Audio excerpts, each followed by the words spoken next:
தொலைக்காட்சி செய்திகளுக்காக இணைந்திருக்கும் நான் ரோகிணி அரந்தவச்செல்வம். நாளை மறுதினம் சித்திரை பௌர்ணமி விரதம் அனுஷ்டிக்கப்பட உள்ளது. நாளை மறுதினம் திங்கட்கிழமை சித்திரை மாத பௌர்ணமி விரதம் அனுஷ்டிக்கப்பட உள்ளது. சித்திரைகுப்த விரதம் தொடர்பாக இந்து மத குருபீடாதிபதி சபரிமலை ஸ்ரீ சாஸ்தாபீட குரு முதல்வர் மகாராஜ ராஜகுரு ஸ்ரீ ஐயப்பதாச சாமசிவ சிவாச்சாரியார் விளக்கமளித்தார். ஓம் தொலைக்காட்சி நேயர்கள் அனைவருக்கும் சர்வதேச இந்து மத குருபீடத்தின் இனிய வணக்கங்களும் நல்லாசிகளும். வருகின்ற 12ஆம் தேதி திங்கட்கிழமை சித்திரை மாதம் 29ஆம் நாள் அன்றைய தினம் சித்திர பௌர்ணமியோடு கூட சித்திரகுப்த நாயனாருடைய விரத அனுஷ்டானம். இந்த சித்திரகுப்தன் மனிதருடைய வாழ்விலே நாம் செய்கின்ற பாவ புண்ணியங்களை எல்லாம் கணக்கெழுதி யமதர்மனிடத்திலே சமர்ப்பிப்பவர்.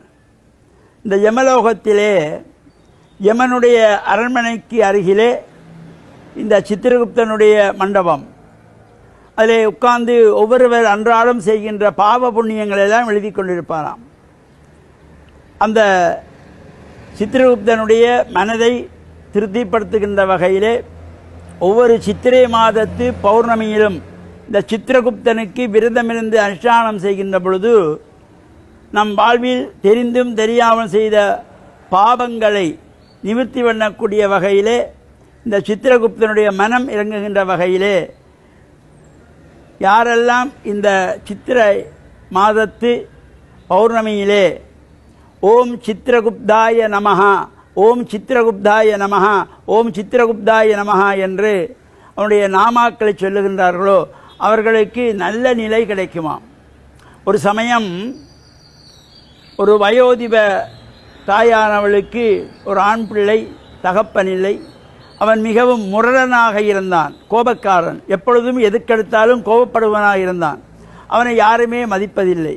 அவ்வாறு இருக்கின்ற வேளையிலும் இந்த தாயார் சொல்லியிருக்கிறார், நீ தினமும் ஓம் சித்திரகுப்தாய நமஹா என்று சொல்லு, உன்னை சித்திரகுப்தன் காப்பான் என்ற நம்பிக்கையோடு வாழ்ந்து வருகின்றான்.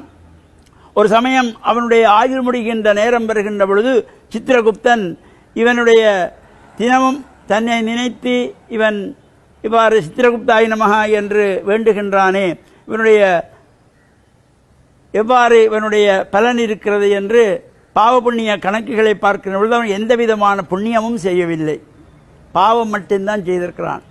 எனவே அவன் தினமும் சித்திரகுப்தாய நமஹா என்று சொல்வதனாலே மனமிறங்கிய இந்த சித்திரகுப்தன் அவனுடைய கனவிலே தோன்றி, இங்கே வா, உன்னுடைய ஆயுள் முடிவதற்கு இன்னும் 7 நாள் இருக்கிறது, 7 நாளிலே நீ இறந்து விடுவாய், பாவம் தான் நீ பூர்ணமாக செய்திருக்கிறாய், எந்த விதமான புண்ணியத்தை நீ செய்யவில்லை. எனவே நான் உனக்கு ஒரு யோசனை சொல்லுகிறேன், எங்கேயாவது ஒரு கிணற்றை அல்லது ஒரு குளத்தை நீ வெட்டி வை, அதிலே பசுக்கள் வந்து தண்ணீர் குடித்தால் உனக்கு புண்ணியம் கிடைக்கும் என்று. உடனே அவன் அசரீதி கேட்டதும் தன்னுடைய இருந்த வளவிலே ஒரு குளம் வெட்டுகின்றான். தண்ணீர் வரவில்லை. 6 நாட்களாகிவிட்டது. 7வது நாள் இவன் மரணிக்கின்ற நாளிலே திடீரென அந்த தண்ணீர் விட்டு வருகின்ற பொழுது இந்த சித்திரகுப்தனானவன் பசுவாக வந்து அந்த தண்ணீரை குடித்தானாம். அவனுடைய உயிர் பிரிந்து விட்டது. யமலோகத்துக்கு கொண்டு செல்லுகிறார்கள். அப்பொழுது யமன் அவரிடத்திலே, நீ சொர்க்கத்துக்கு போகிறாயா நரகத்துக்கு போகிறாயா என்று கேட்டதும் நான் சொர்க்கத்துக்கு போகிறேன் என்று சொல்லுகிறான். உடனே 3.25 நாளிகை மட்டும் நீ சொர்க்கத்திலே வாழலாம் என்று யமன் கூறி அனுப்புகிறான். அதன் பின்பு அவன் வெட்டி அந்த குளத்தில் அதிகப்படியாக தண்ணீர் விட்டு வருகின்ற பொழுது நிறைந்த பசுக்கள் வந்து தண்ணீர் குடிக்க குடிக்க குடிக்க குடிக்க அவன் சொர்க்கத்திலே வாசம் செய்கின்ற காலம் நீடிக்கக்கூடியதாக இருந்தது. அவ்வாறு இந்த சித்திரகுப்தனை நாம் மனதில் நினைத்தால் நாம் செய்த பாவங்கள் விலகி நம்முடைய வாழ்விலும் உயர்வுகள் கிடைக்கும்.